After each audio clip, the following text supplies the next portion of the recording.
हम तो कब से कह रहे थे हम अखंड ब्रजवास करें, हम अपनी बता रहे हैं।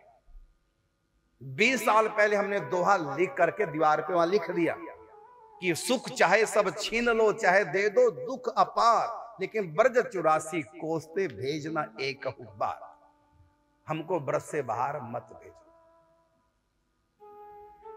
प्रचार हम करते थे तो हट गया मन प्रचार से। तो जिन गुरुदेव भगवान की आज्ञा से प्रचार करे थे बिहार में दरभंगा, वहां मैं गया ये कहने के लिए कि मैं प्रचार करना नहीं चाहता, लेकिन आपकी बिना आज्ञा के छोड़ना नहीं चाहता, इसलिए आप आज्ञा करो मैं प्रचार छोड़कर अपना अखंड ब्रजवास करूं। लेकिन पूज्य श्री सरकार जी ने, गुरुदेव भगवान ने क्या कहा, नहीं प्रचार करो।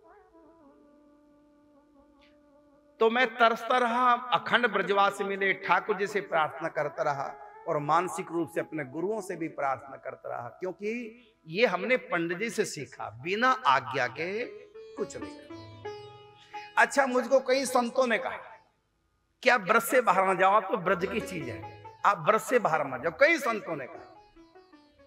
लेकिन जो मेरे सदगुरुदेव भगवान है, इनमें से कोई भी गुरु कह दे यदि भगवान मुझको ब्रजवास दे रहे हैं तो गुरु के माध्यम से, जिनको मैंने गुरु बना रखा है मानसिक रूप से, कि इन गुरुओं में कोई भी कह दे, लेकिन किसी भी गुरु ने नहीं कहा।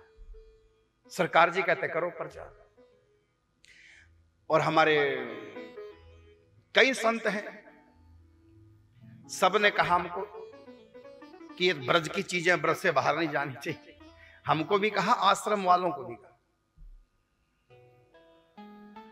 लेकिन हमको था कि जब तक गुरु जी नहीं कहेंगे।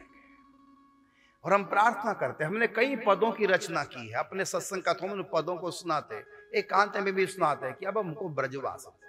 अब यहाँ हमारे पास आश्रम, हम अपनी मर्जी से भी तो ब्रज में रुक सकते हैं ना, कोई रोकेगा क्या? अपना तो आश्रम हमारा, ब्रज में रुक जाओ। लेकिन हमारी ये इच्छा थी कि हम अपनी मर्जी से ब्रजवास नहीं करें, ये तो हमारे तो रास्ता खुला ही है, मत जाओ और करो ब्रजवास। वो तो फिर अपनी मर्जी से हुआ ना ब्रजवास, लेकिन हमने पंडित जी से यही सीखा है, अपनी मर्जी से ब्रजवास, गुरु आज्ञा से।